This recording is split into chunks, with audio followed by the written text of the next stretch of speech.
Hey, everybody. I see Diane's in here trying to scare me. Thanks for coming over, Diane. I hate goodbyes. Don't you dare make me cry, Kobe.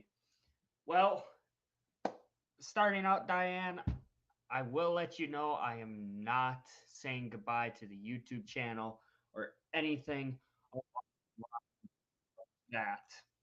I am not deleting the YouTube channel. I am not getting rid of the channel. So that is not where this live stream is going tonight. Give me just a second here, guys.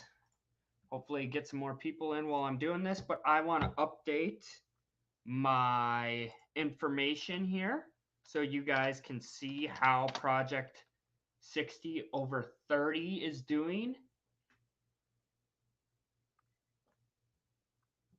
Because we have successfully completed 1 week here. So there we go. This is after 8 days of Project 60 over 30, where I am sitting with my hours and my subscribers. Hey, Anime for Bears, nice to see you again. Thank you for stopping in. So, I'm going to just dive right in because this was not really promoted ahead of time. I don't know if we're going to have more people stopping in here, but I am just going to jump right in. And as I mentioned, this is not me saying goodbye to the YouTube channel. I am not going to delete the YouTube channel. So anyone who may be panicking about that, that is not where this live stream is going tonight. Instead, I actually went out kayaking with Nate, Land Cloud Adventures, today. And with that, hey, William. There it comes. Slight delay. Thanks for stopping in. So, I went out kayaking with Nate, Land Cloud Adventures, today. And with that, after we got back to the beach, we loaded up our kayaks and we had to say our goodbyes. So, basically, this is what I honestly am considering the end of one chapter and the beginning of another. So, as you guys already know, I went on vacation to Pictured Rocks and I got to meet up with Nate again. I got to meet in person Captain Jack and Kyle from Ringle and Czar and his son Cody. And the vacation, as you could probably tell from some of my latest videos, has been absolutely remarkable. Hi, Nancy. Thank you for stopping in. So, my vacation was absolutely remarkable. Again, big shout out to Kyle and Cody for the boat, but also just a general shout out to them, Captain Jack and Nate, for helping giving me a great vacation. It was something that for several months I was desperately looking forward to, especially because the winter here was a lot longer than usual, and it was, I believe, the worst winter our area has had in over 10 years, which naturally it's the first year I'm back up here for winter, but that is how that went. So I was really looking forward to this vacation. And you guys will probably see a video later on. I'm not sure if I want to post it or not still, but the day I left the campground and the day I arrived at the campground, actually, I never told Nate or Captain Jack or anyone else this. When I pulled into the campground and when I pulled out of the campground, I actually got tears in my eyes. I was so happy to be at the campground, to meet up with them, to be having this amazing vacation. And then I was also very sad to see that it was now wrapping up and coming to an end.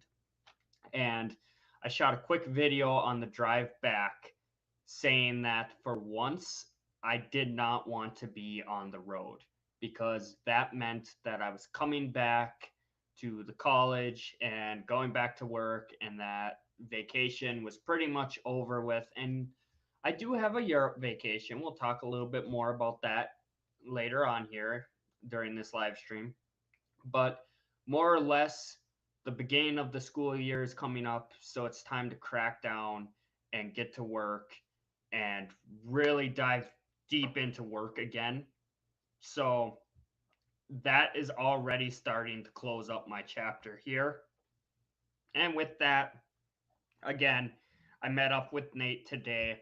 We went out kayaking. I'm not going to say where um, for protection and privacy reasons for him, but we went out kayaking, and afterwards, I had to say goodbye. I don't know when I'm going to see him again in person. Um, we basically just shook hands and said, "We'll see you down the road." It's one of my favorite phrases as someone who used to be a nomad because if I learned anything on the road, it's that it's a pretty small world out there. And it was a remarkable game to see him again, to see him in my backyard and kind of share the area with them. But as I shook his hand, it kind of clicked on me, and I drove the 30-45 minutes back and was silent the entire time, just deep in thought, thinking about how this was the end of a chapter. Diane's asking if I am going to M23, and that's basically exactly what I'm talking about. I would love to. I would love, love, love. I would love it more than anything in the world to go to M23 and see all of you, some of you for the very first time. I would love to meet you guys in person. I would love to meet back up with some of the people I've already met. I would love to meet up with some complete strangers and get to know them. And I know M23 is going to be a phenomenal experience. It was something that I looked forward to for a very, very long time. But unfortunately, because of the beginning of the school year, I am not allowed to take any time off between August 1st and October 1st. I need to be here helping students move in. I need to help them adapt to the college life, adapt to possibly living on their own for the very first time. I need to handle any situations that may come up between roommates and suite mates, stuff like that. So, unfortunately, no matter what, I am not going to be able to make it to M23. So, it's stuff like that. When I shook Nate's hand today, I got in my vehicle and I already started to get tears in my eyes, and then we drove off. It's the end of a chapter.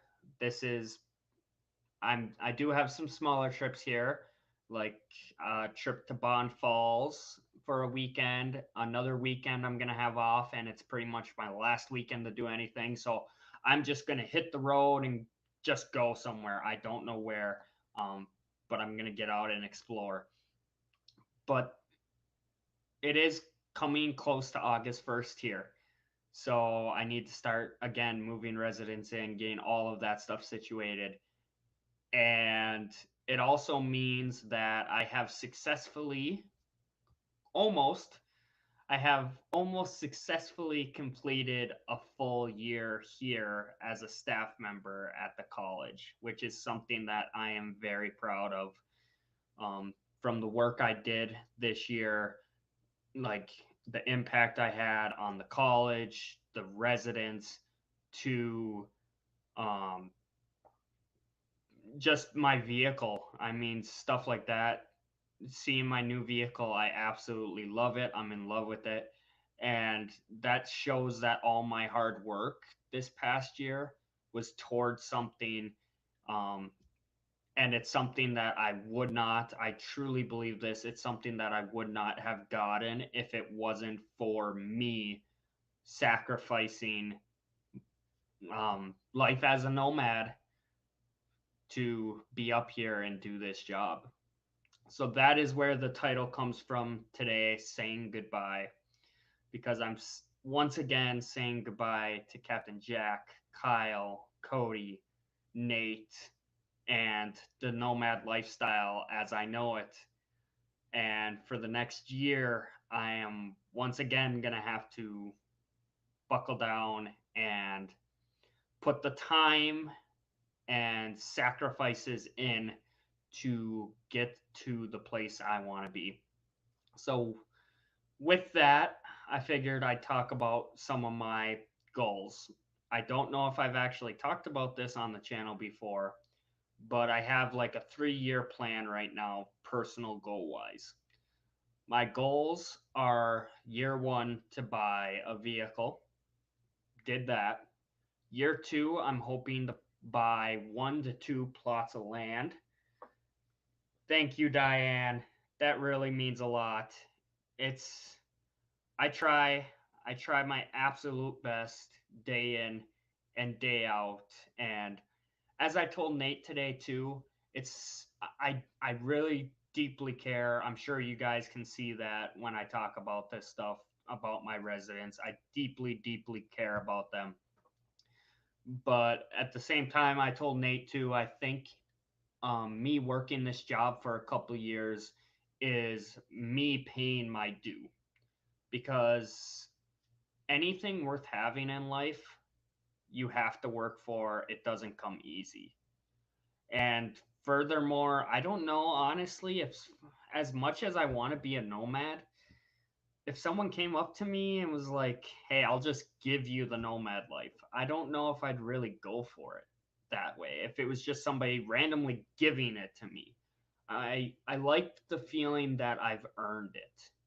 And like, one way or another, I know to others it might not matter to them how I end up being on the road, but at the end of the day, it's something that, again, looking back just this last year, I sacrificed my winter. I sacrificed my life as a nomad.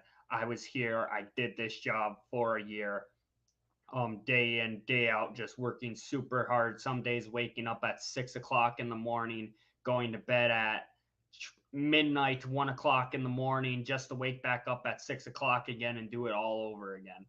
And that's some of the stuff you guys don't get to see behind the scenes. For example, right now, starting tomorrow again, I'm waking up at 5:30 in the morning, and I'm up and I'm working, and I'm not going to bed until 10:30, 11:30 at night. That is a typical day for me. And it's because of the job here. Yes, that does, I'm a full-time employee, so putting those hours in, but it's also the YouTube channel, especially Project 60 over 30. I need to stay on top of this. I need to stay consistent. I need to put the work in, all of that stuff. So it's it's a lot. I love it. I really do. If I didn't, obviously, I wouldn't be doing YouTube. I wouldn't have this job. And that's another thing too. We discussed today is I've had jobs that were very just downright toxic and stuff like that, and this job is nothing like that. I absolutely love it. My coworkers are amazing. The benefits are amazing. The pay is amazing. So my heart wants to be in Arizona. I told this to Nate today. My heart wants to be in Arizona and it wants to be a nomad, but my brain knows better, because my father asked me about a week ago or 2 weeks ago, because it was before I went on vacation. He asked me, "How is the numbers game going?" And what he means by that is he knows that I am a man of numbers. I constantly do the math, I constantly run the numbers. So he was asking, "How is the numbers game going?" And my reply was, "I hate the numbers game right now." Because as much as my heart wants one thing, when I sit down and I run the numbers and look at the potential, it is so, so, like, big, the potential. So I feel like I'm also paying my dues in a way, because so many nomads like Nate, for example, worked corporate jobs, worked and again, day in, day out, they work their butts off to get where they are. And that's what I need to do as well. With that, though, I also said I think I need to be a little more grateful for where I am currently. I need to not be so caught up in the I want to be a nomad, I want to be in Arizona, I want to everybody knows how passionate I am about this. But I shouldn't let it consume me, if that makes sense. I need to, while I hate the winters, I need to find a way to enjoy the winters and enjoy being up here and putting my time in. Thank you, William. You have a great head on your shoulders. You are awesome, great work ethic. It's just, you got to do your time, right? And that's the thing. Um, if you have a dream that you're very passionate about, something that you really, really want in your life, wouldn't you do anything to achieve it?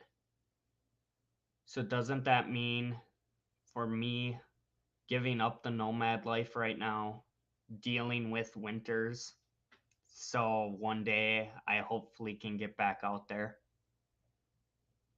There's a quote somewhere along the lines of it fits with my discomfort a lot.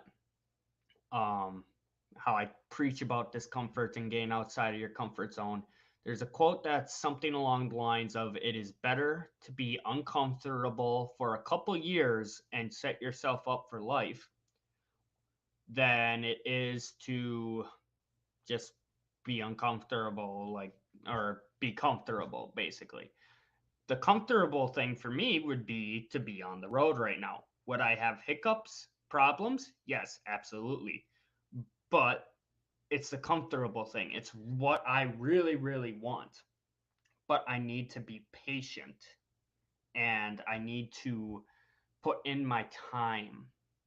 And it just goes back to that again. I can't be so focused on where I want to be that I forget where I am currently. Right now, I am someone who 5 years ago, wow, no, 6 years ago, wow, oh my God, 6 years ago, I feel old right now. 6 years ago, I graduated high school. If you went back 6 years ago and told me even a sliver of the stuff that I was going to achieve in the last 3 years, I would have thought you were crazy. In the last 3 years, I have tried the nomad lifestyle. I have fallen in love with it. I crossed out pretty much 90% of my original bucket list. I've gone skydiving even though I have a fear of heights. You guys you you might see me jumping off of the boat and stuff in Lake Superior off of Captain Jack or Land Cloud Adventures. Here's something I've actually never mentioned before. I have a phobia of lakes, I guess. I can't pronounce the actual term, but my dad mentioned it one day when I jumped off the boat just recently. He said that he was kind of surprised that I got over my fear of water, and I'm like, I didn't. I actually have a fear. I hate swimming in lakes. I hate swimming in oceans. It actually makes me very, very anxious. And it's not because I think a shark or something is going to attack me or a trout is going to attack me. It's nothing like that. It's more of a hate under the surface. It's more of a claustrophobic feeling. And I also described it to my dad as a fear of the dark. When you're a kid, you're afraid of the dark because you don't know what is in the dark. That is the phobia I have. Being in the middle of the woods during dark, it creeps me out. I'm not the biggest fan of it. And being in a lake, being in an ocean, stuff like that, open bodies of water, basically, it terrifies me. It makes me very anxious because I don't know what is around me. It's not that I feel like I'm going to be attacked by something. I just don't like knowing what is around me. And so much so, this fear actually interferes with video games. That might sound crazy to some, but if there is a video game that you can go into water or you can or you're required to go into water. I absolutely hate it. It makes me very anxious. It I I have a phobia of it, a fear of it. But I still do this stuff. Not going in, Nancy saying, not going in over my knees in the ocean. Lakes don't bother me. I really don't know where this fear came from. I did almost drown when I was younger, so my best guess is something from that.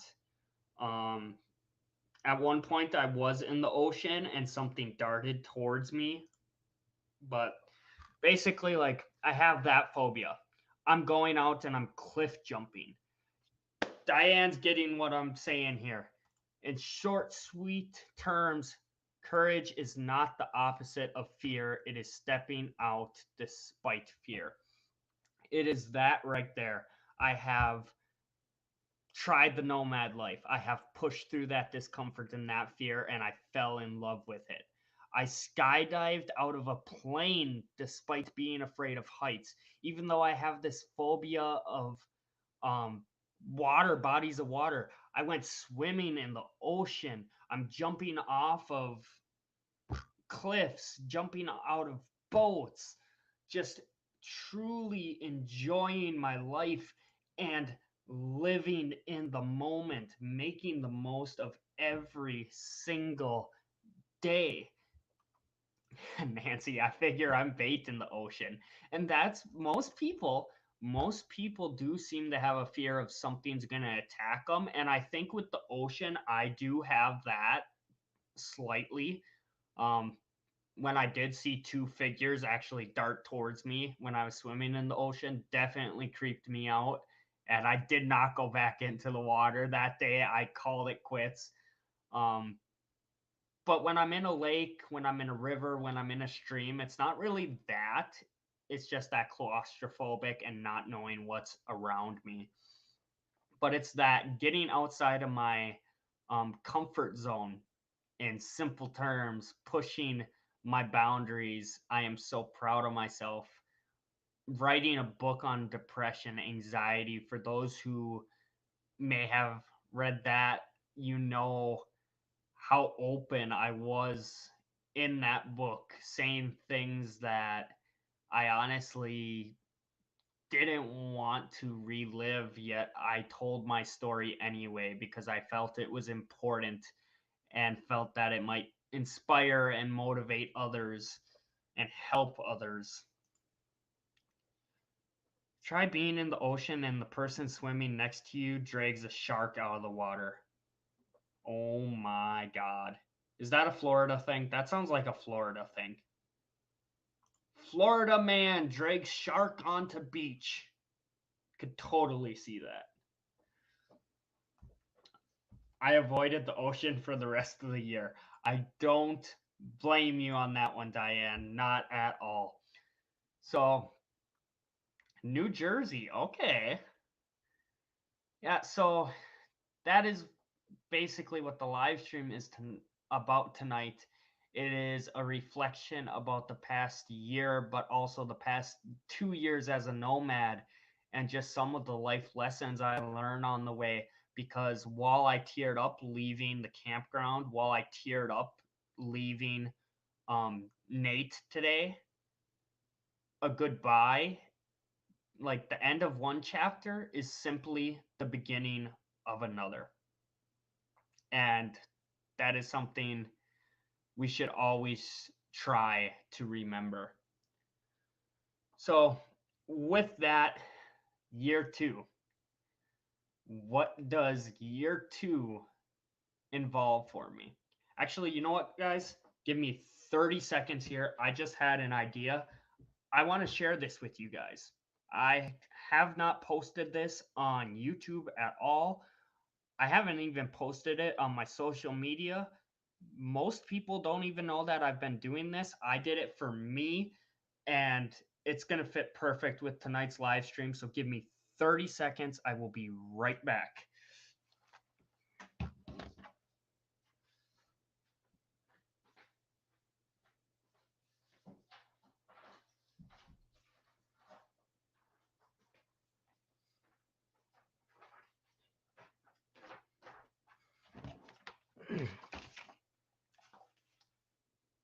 Okay, I'm back. So, as some of you may remember, if you've been watching the channel for a while, I said that back in March, my depression was starting to come back a little bit. And I think what really kicked that off was the fact that I was celebrating my 24th birthday, and I'm not really a birthday person, but over the last 2 years, 23rd and 22nd birthday, I did a reflection video saying, like, this is all the stuff I accomplished over the last year. And here I was celebrating my 24th birthday and trying to make a reflection video. And I felt like I didn't accomplish that much. Like, I remember I actually told this to somebody. I remember going, ooh, I crossed off Yellowstone National Park. That was a big one on my bucket list. I crossed that off. That was it. That's all I did. Like, it was very drastic compared to all the stuff I had done the last 2 years. But I shouldn't have let that ruin my achievement. So instead of thinking back to what I did all those years prior, I actually ended up making a note and I hung it up by my door that leaves the suite here. And it's basically a quote that I found on Facebook, a quote, and it's actually it's my lock screen as well. Current vibe, working for the lifestyle I promised myself. I really liked that. So I took a sheet of paper and I wrote it down. And then I said, why not go a step further? So I started making notes. Everything I accomplished, from my first day of work to buying the CRV to live streaming for the first time to selling my first t-shirt, ordering my novels, donating money for my birthday, surpassed 250 subs. I mean, look at that one, guys. Opposite side here. Look at that one. September 18th, I surpassed 250 subs, and I am now nearing 750. I think we're definitely going to hit 1,000 by the end of the year here. But making this list and writing down, I bought my passport, being able to assign moderators to the live stream, receiving my passport, doing a YouTube boot camp, author interview, the polar plunge, booking my Europe vacation, leaving for Pictured Rocks, and then most recently starting Project 60 over 30. I have pretty much filled this entire sheet within the last year. So now, when I sit down and I think, am I making the most of my life? Am I really making the most of every single day? I could sit down and look at this sheet of paper and see how much I've done. I could remind myself of how much I've done. And again, just be so proud of all the achievements I've made over the last year. And I love this so much. I'm going to tear this piece down and I'm going to make a second sheet and do it again for year 2. And I'm going to keep all of these. So then by the time I am done with this job, I could look back and see all of the stuff I accomplished while doing this job, despite not being a nomad. So with that, we're going into year 2. I have been trying to, from my job perspective, I have been trying to recruit more people, and I've been trying to come up with better systems and training for my residential advisors, my residential assistants, the RAs. I've been trying to do better training, stuff like that for them. Nancy is saying lists are essential for me. I've got CRS. Okay. Do you A question for you. I'm trying to think of the name of it here. Do you do anything on Excel? That's what I think it's called. No, Word. Do you do any digital lists, Nancy? That is something I'm trying to get into a little bit more, is making digital lists versus these physical ones. I think the physical ones are amazing, but I think it would be nice to have some digital ones as well. But yeah, lots of stuff going on here. Um, a jam-packed year despite not being a nomad. And you guys have seen it. I battled depression again. Um, trying to, you guys heard the shifts I worked. Some days waking up 6 o'clock in the morning, sleeping at 1 o'clock in the morning, waking up after 5 hours of sleep, doing it all over again. But it's putting in the work.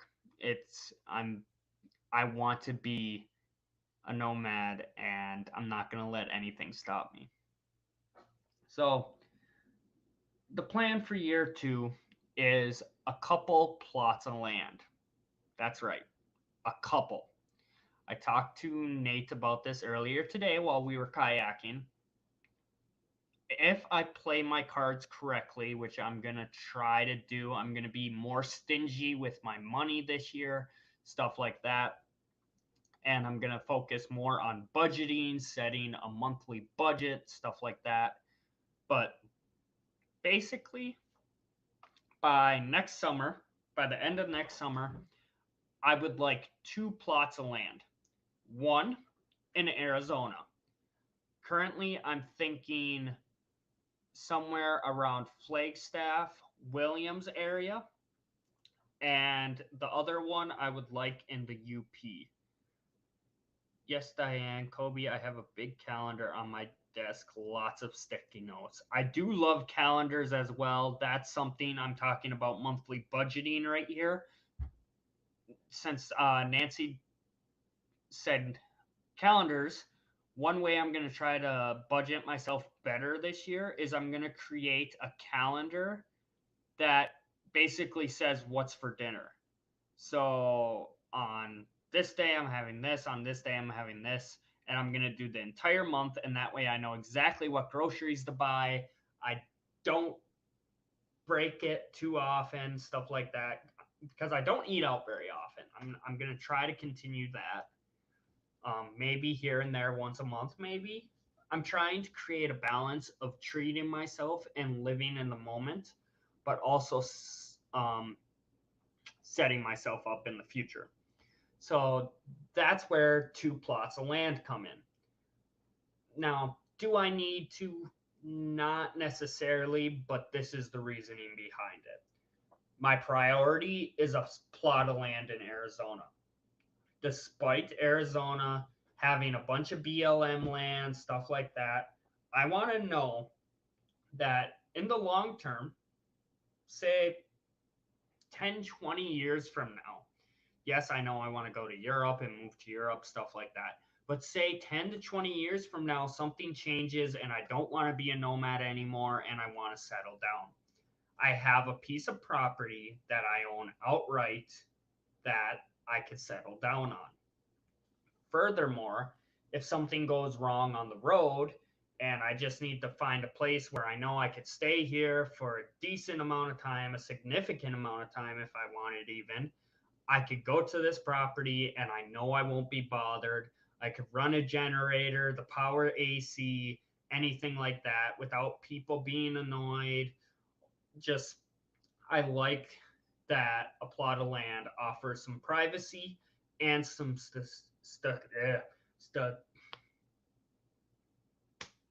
stable ability.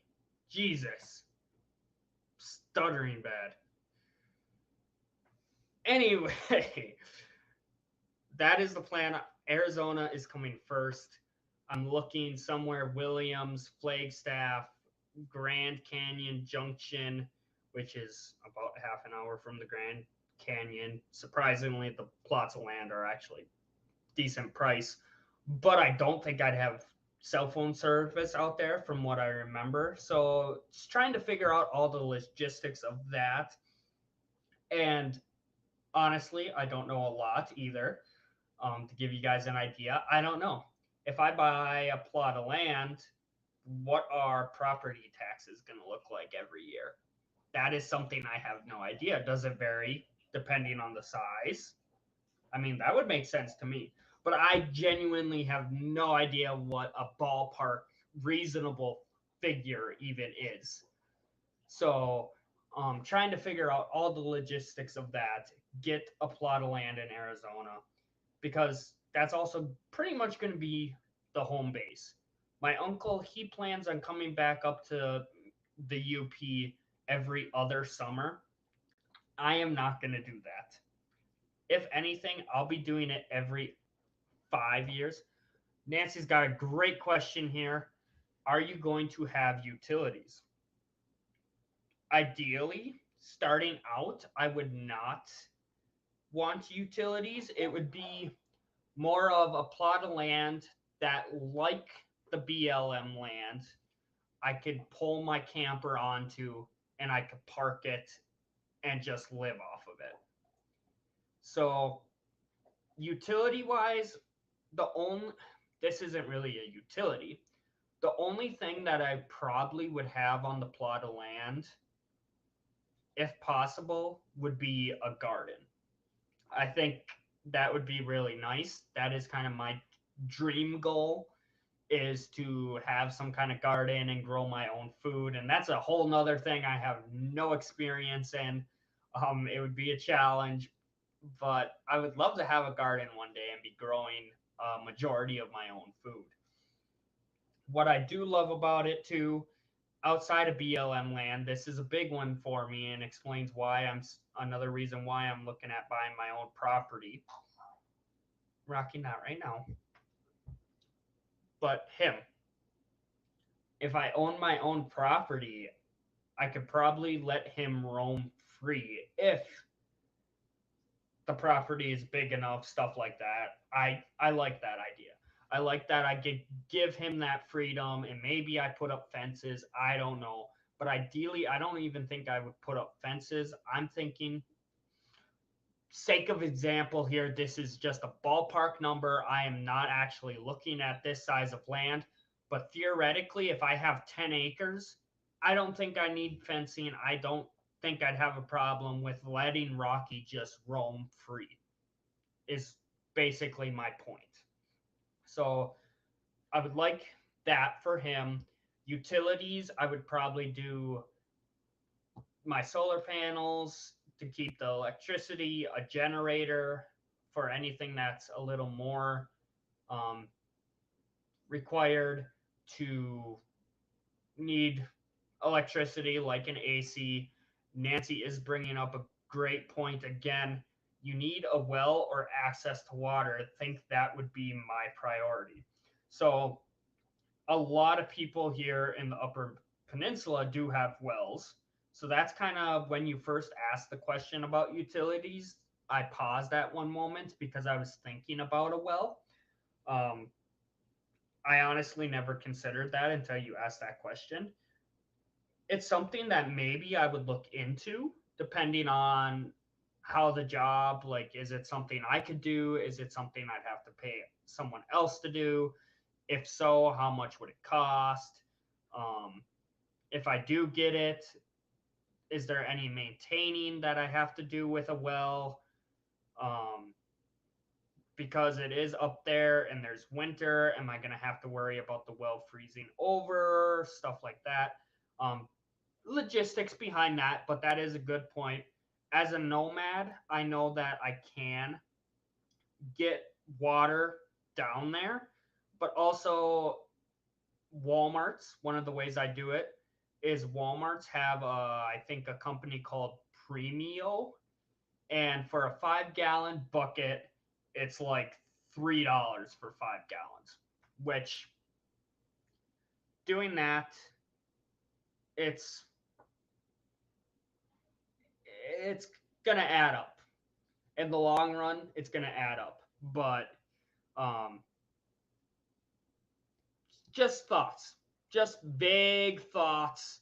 I wouldn't be against a well, but I know I could also do the Walmart angle, all this kind of stuff. Steve has to have his well redone. Pump at 400 CT went out. See, stuff like that. I don't know any of this stuff. This is all new to me. But by the time I quit this job here, I want to be able to say that I own a property, whether it's just a plot of land or a house. I mean, yeah, you guys heard me say it, a house. Um, I wouldn't be against a possible tiny home, whether that is a tiny home that you can move. I wouldn't move it, it would stay down on that property. Or a tiny home, as in like a house that's just smaller. Um, all things to consider.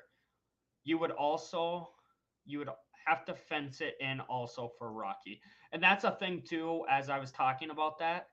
I would love to let Rocky just roam free. Legally, I don't know if I'm able to. Even if it's 10 acres and we're in the middle of the 10 acres, I probably still have to have it fenced up legally for Rocky. Water table has dropped significantly too. Lots of snakes and other predators in Arizona. Yep, stuff like that. I haven't encountered rattlesnakes or whatnot during my adventures, but it's because I've always left before it got too hot. And if you have a property down there, that's going to be something you're going to have to adapt to and learn about. But at one point, back in March, April, when I was going through my depression again, I ended up telling my dad at one point that it kind of clicked for me. A light bulb came off. I loved working OGP, online grocery pickup, at Walmart. I loved it. Great job. I still miss it sometimes. And I do love my job here at the college as well. So at one point it kind of clicked, and I told my dad, if I had this same job or if I was working at Walmart, even stocking shelves, I used to do that. And again, kind of liked it. If it was stocking shelves at Walmart or doing grocery pickup or working a manager position for a residential hall, if I had this same setup, but in Arizona, I can tell you I would be a lot happier. I would be.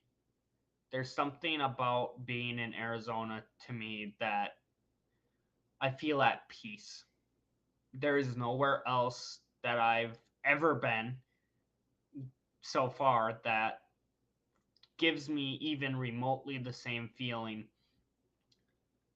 And I know that's kind of, it might sound bad to some people. Like, well, Colby, all your family is in the Upper Peninsula, and you're saying that, like, it doesn't even compete with Arizona? Honestly, yes. I mean, I love my family. I'm grateful to have them around, and I miss them when I'm on the road, absolutely. But me personally, I feel so much more at peace and just happier when I'm in Arizona. I truly, truly do. And it's something too that here in Michigan, when you guys like, okay, for example, I don't like winter. So when I'm bored during the winter, guess what? I'm going to be sitting in my room constantly thinking about how I want to be in Arizona, how I want to be a nomad again, and I'm just going to have those thoughts running and running and running through my head. That's not a good mindset to be in. But it's what I do when I'm bored. I sit and I just run and run and run. My mind is my best friend and my worst enemy. So when I'm in Arizona, yes, I miss my family and stuff like that. But at the same time, I know that I'm living my best life. I'm out hiking, I'm out doing this and that. And because I'm actively doing things, I'm not thinking as much about how I wish I had this, I wish I had that, which is something, regardless, I need to dial back a bit. Again, that's the whole, instead of wishing I was here, I need to be grateful for where I'm at currently because I've come a very long way from where I used to be, and I never would have thought how far, all the stuff I've achieved. But it is just, being in Arizona is something completely different to me. Diane, are coyotes a problem for you? They are awful here. That is another thing. Coyotes picked up 3 by his front door. Big rattlers. That, that stuff like that. Coyotes, um, wolves and bear are up here, but, and I guess coyotes are up here too. But I've also just heard from many that coyotes, Nancy's talking about it, come in yards in Arizona. I've heard when I'm down there, and they snag and kill pets. And um, Rocky, I'm pretty sure, can defend himself. But I say that because rewind, rewind a little bit. I don't think it would kill him, but I'm also not giving it an attitude of, Rocky's going to be fine, so I don't need to worry about it. No, I'm definitely going to worry about it. I mean, you guys know how much I love this freaking dog. If I ever, the day, the day I lose him, it's going to break me. It is.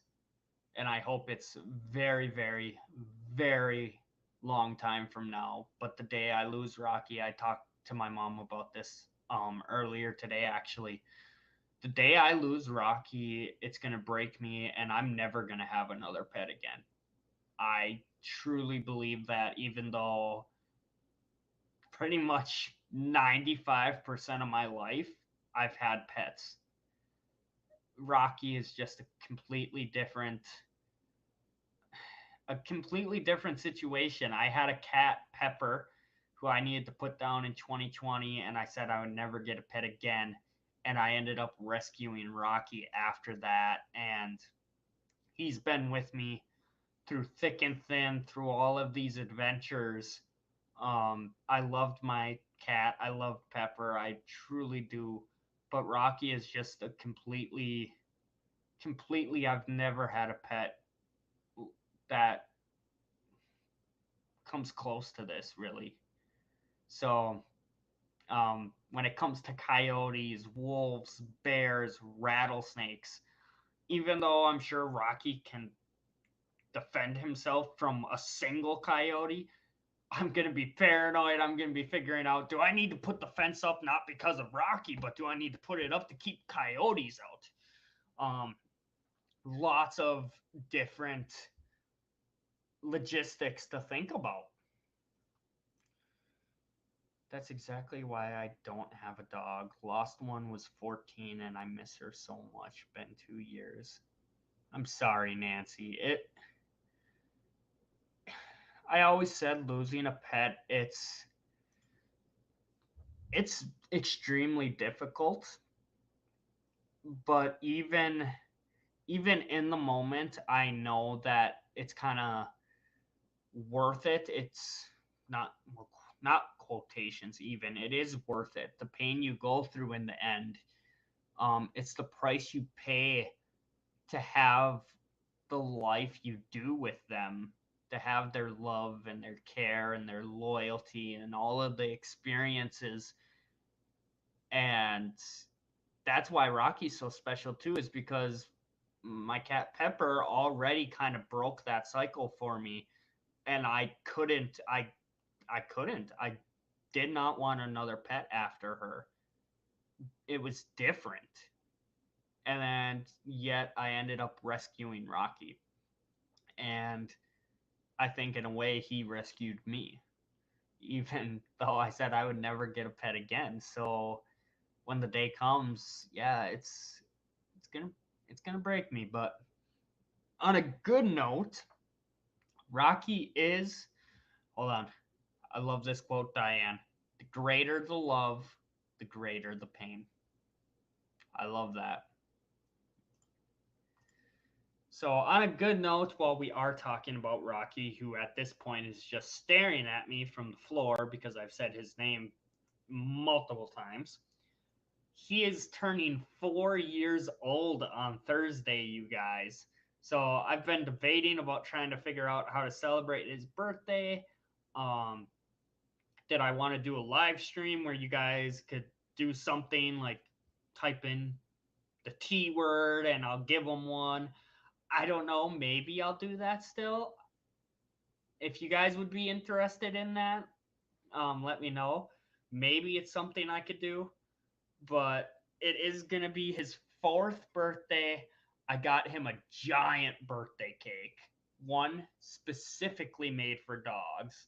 So he does have that, and I'm trying to figure out some other ways to celebrate his birthday with him. But yeah, he's going to be 4 years old on Thursday.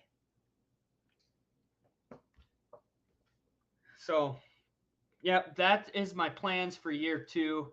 I see I'm coming close to an hour here, so I gotta try to wrap it up here. Does anyone know, before I proceed, does anyone know if anyone is going to be live tonight? Anyone else is going to be live after this live stream? That way we could drop their links in the chat. Okay, guys, he wants attention. So, oh my God, I didn't even have to say it. Hi. Aw, hi, buddy. Mwah. Hi. I love you too. I love you too, buddy. Good boy.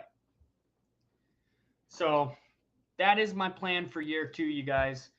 Year 3, yep, 3 years.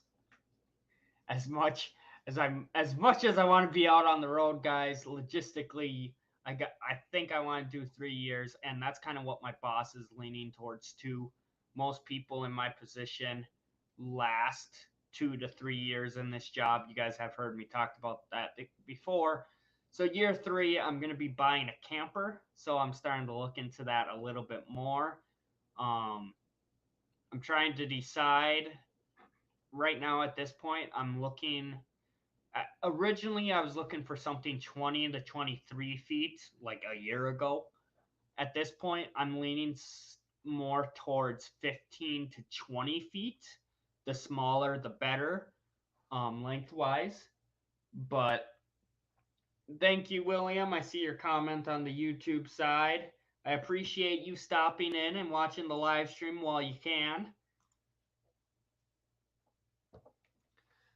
Yeah, so originally that's what I was thinking, but now I'm looking 15, 20 feet. The smaller, the better. But I'm very picky about what kind of setup I want. Right now, at this point, I don't want a booth in my camper. I don't want a couch in my camper. Most campers that I do like the layouts for, I love the bunk beds.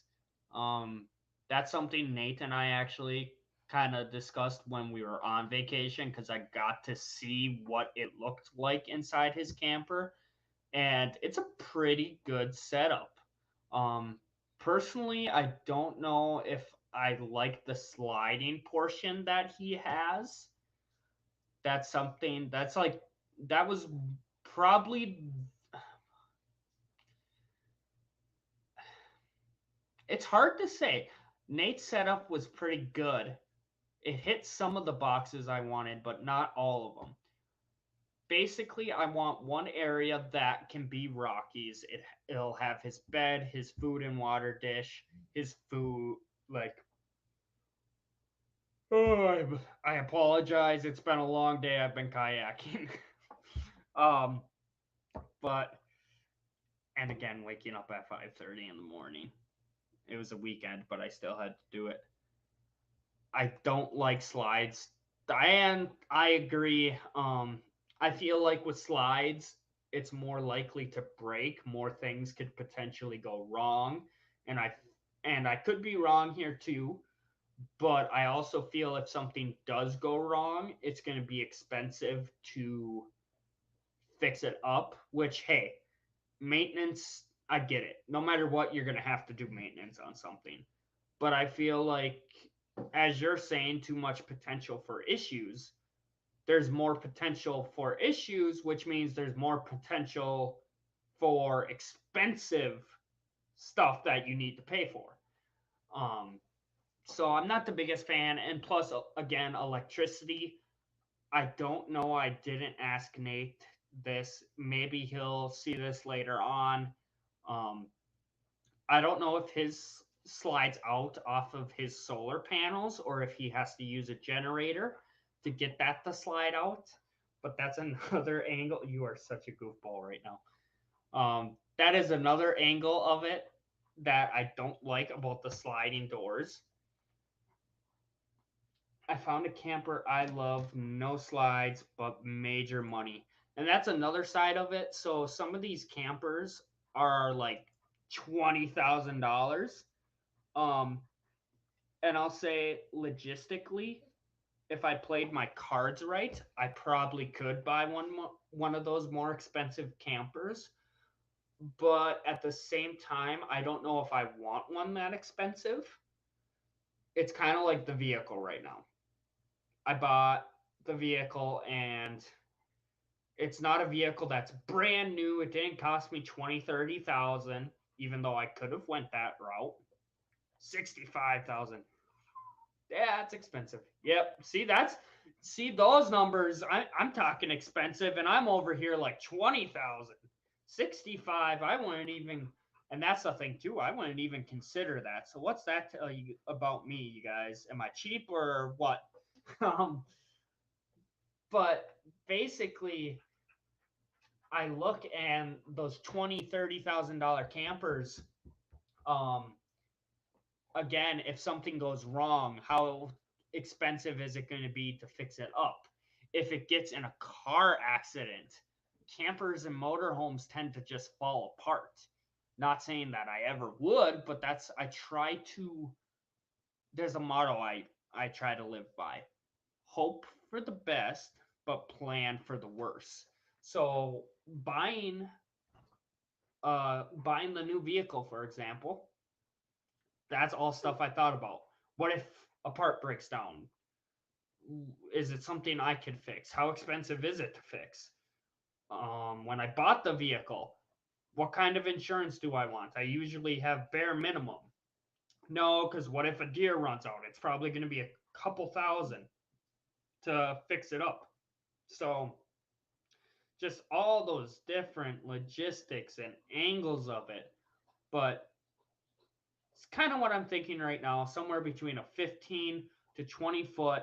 I would like a spot that Rocky could lay down and have his food and water dishes right next to his bed, plus his bin for food. I have a bin that fits 50 gallons, 50 pounds of food.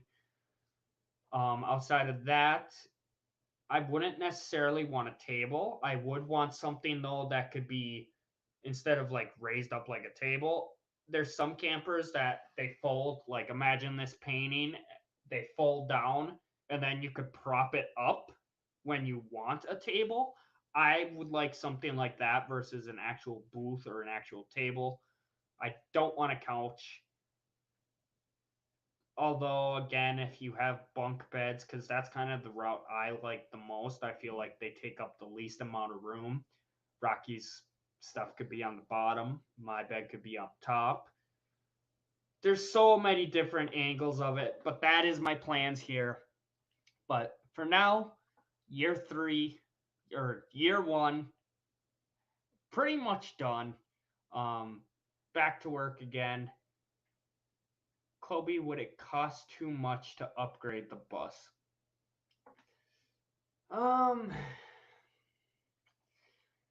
at this point, I was kind of talking to somebody that reached out and is thinking about buying it today. Um, it's a very tricky question because for what I would be driving, a bus doesn't work good for me. But logistics wise, theoretically, if I wanted to continue living in the bus, no, it probably would not be much. Basically, I told a person today my final points were to insulate it, finish insulating it, which is just the ceiling. I already did the walls and the floor. You'd have to finish insulating it, repaint it because technically it's illegal to keep it school bus yellow, and plus I just want it to look nicer.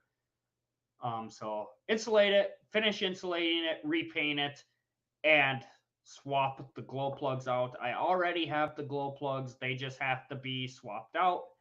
So that shouldn't cost very much. And at that point, the tires are brand new. The starter is brand new. The glow plugs would be brand new. The glow plug relay is brand new. Those items that I just mentioned, just those alone, they're good for the lifetime of the bus at that point.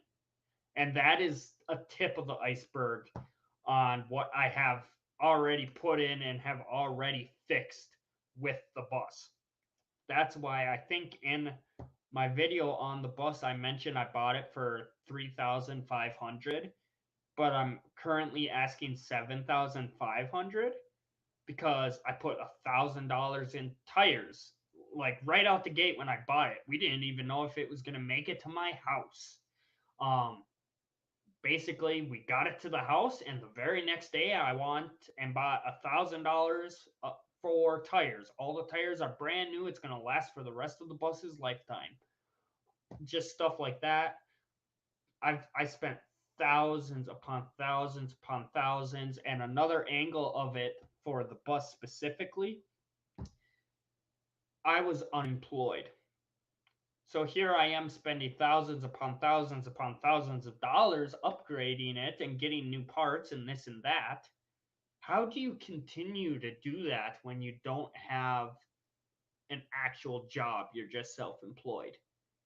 It became very, very tricky, especially with the price of everything increasing with inflation. Oh my God. Nate is going to tire me out with all this kayaking. But no, Nancy, I don't think it would cost much to upgrade the bus. I've thought about that. It just doesn't fit well with what I want travel wise. But I did say there is a set amount. I'm not going to say it on here because the bus has not sold yet. I'm asking 7,500 or best offer. So there is an amount that I'm willing to go down to. Anything less, I will not sell the bus for. So if I can't get that amount, I've made the decision that I will probably buy a piece of property up here, and then I will park the bus up here, finish it, take out the windows, weld it on, stuff like that, the whole 9 yards while I'm up here and have employment and money coming in, and turn it into a tiny house. Because at that point, I'd have property and a tiny house up here. I could leave my camper on the property in Arizona. I could disconnect, take the Suburban. Basically, to get from Upper Michigan to Arizona, you guys, I already did the math. You know I did. Again, I'm a numbers guy. To get from Arizona to the UP or vice versa, if you did Route 66, which is a lot of flat land, I'd estimate it costs 500 to 5,000 or 550. 500 to 550. That is what it would cost in gas. And gas is still kind of expensive compared to when I first took my van out, and I think that was 400. So it's pretty good on gas. And that's without towing anything. My uncle, who has I think a 17-foot camper, maybe bigger, and the same vehicle, same year, stuff like that. He spent 1,200 2 years now in a row towing the camper cross country between the two. So my thought is having that property in Arizona, you leave the camper behind, you spend 500, 550 to come up here in just a Suburban. I could last a couple days in that, no problem. And then, hey, you get up here, you have a bus up here, which is able to withstand all the snow. It's not like I have to have somebody plowing it out or anything that like that. We literally had it stored outside this winter, so I know it would last. So it's stuff like that. What and knowing how life is now, I know life has a way of surprising us and um where else was I going with this? It has a way of surprising us and taking us down roads we've never had. It has a way of working out. So right now, while the bus is a bit of a pain for me, maybe if it doesn't sell, keeping it as a tiny house might be a really big deal 2 years from now. I don't know. So I keep myself open to the idea, but travel wise, I do not want to travel with that bus. That's why I won't even leave it in Arizona as a tiny house. I want it to be parked out of the way and never having to be moved again because I don't like dealing with diesels. It's a diesel. I don't have the mechanical know-how to deal with it pretty much. So, but with that, I'm going to wrap it up unless you guys have any more questions for me here. I say we're over an hour at this point. Um, I got some people messaging me. Actually, give me a second here. Maybe can talk about this before we leave here.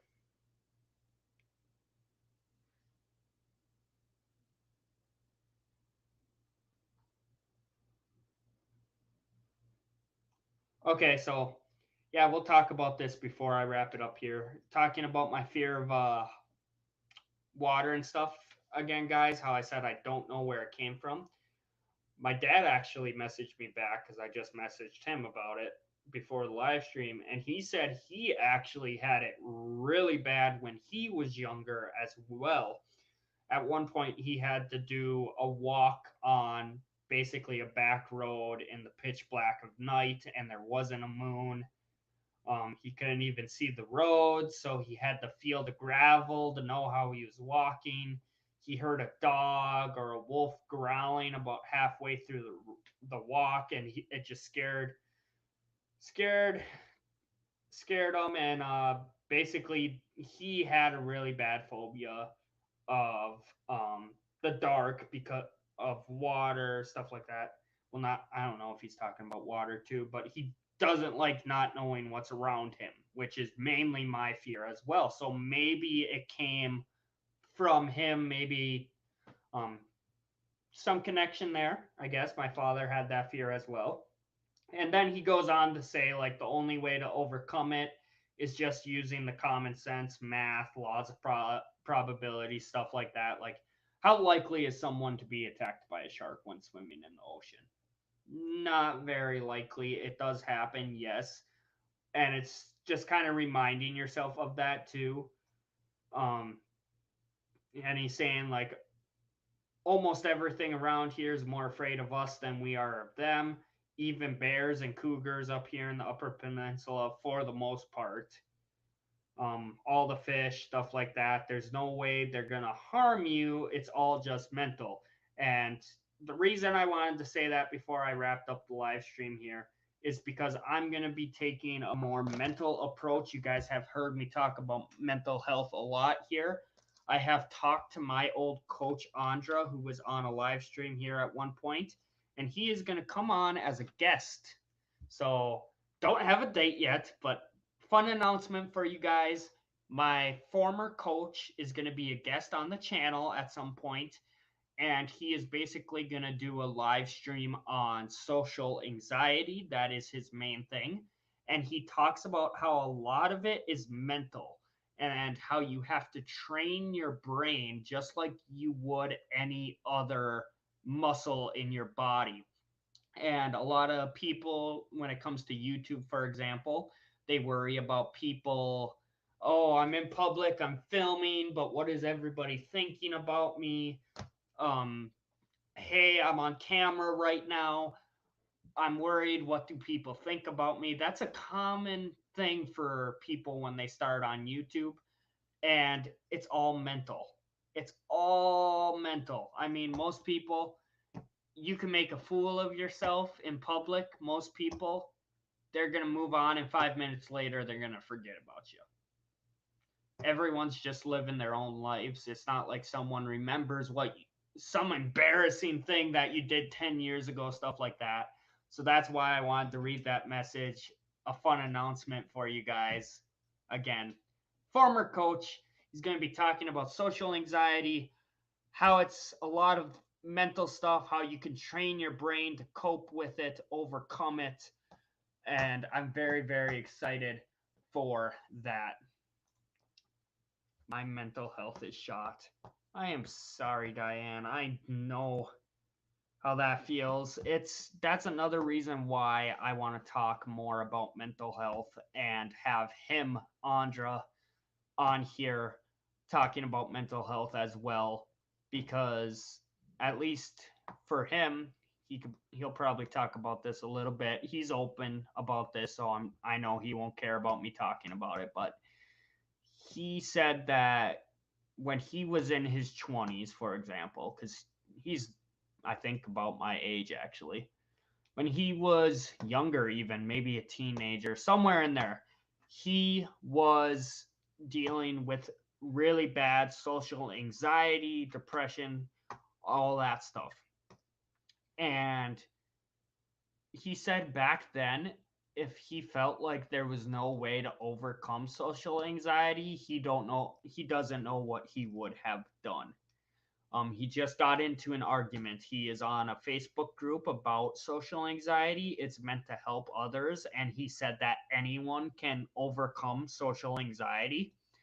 The admin blocked him for saying that. So he got in a fight because he said, "Do you know how much a small statement like that could have an impact on somebody who's dealing with social anxiety?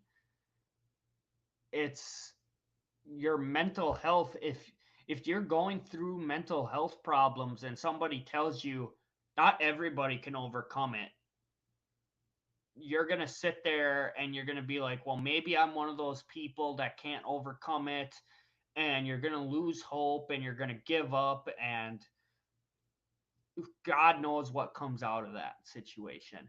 Versus if you're dealing with social anxiety, if you're dealing with depression, if you're having mental health issues, and you hear from others that also have dealt with that, especially that, hey, it can get better. It's not an easy path. It is hard. Like, again, we were talking about earlier, it's hard to not be a nomad right now, but I got to do it. It's stuff like that too. Training your brain. Is it easy? No. It's like going to a gym and training your other muscles. It's difficult. There's going to be hard days. There's going to be bumps in the road, but there's hope, and anybody can do it. So that's something. I'm not doing that this month during Project 60 over 30, but that's something you guys can look forward to in the future. I want to talk more about mental health and how to cope with anxiety, depression, etc. So, with that, now I am going to end the live stream for the night. So, Diane, Nancy, William, um, Anime for Bears, if you're still in here, thank you for tuning in. Thank you to anybody who watches this later on. It is greatly appreciated. I did not get to talk about the results of Project 60 over 30 over the first week, but that is the subscribers and that is my hours right now. So, doing great, not phenomenal, but decent. And I do want to take a moment to thank anyone. I know I've been posting a lot of content, literally have done 16, 17, 18 videos at this point. Actually, 19, including this live stream. and a short tonight. 19 videos. So, anyone, whether you're tuning in live and watching it, whether you're tuning in later and watching it, thank you guys for watching. Even if you're not watching every single video, maybe you're watching a couple that you think are interesting to you. Regardless, thank you guys for your support and thank you for watching.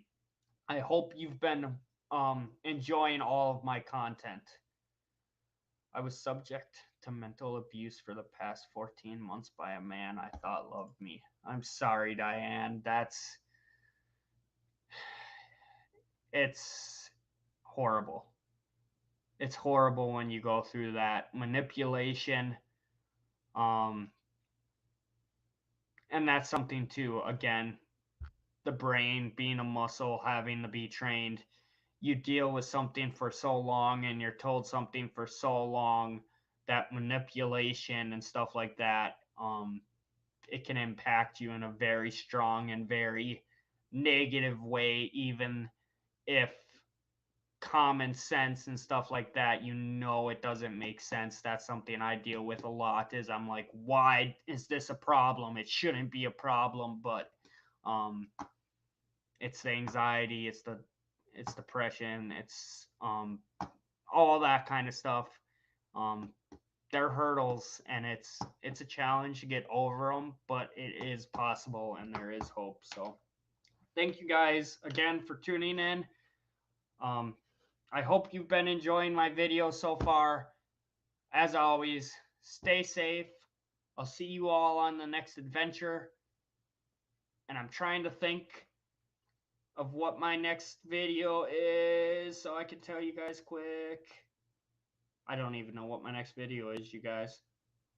So tomorrow's video is going to be a solo adventure with Rocky.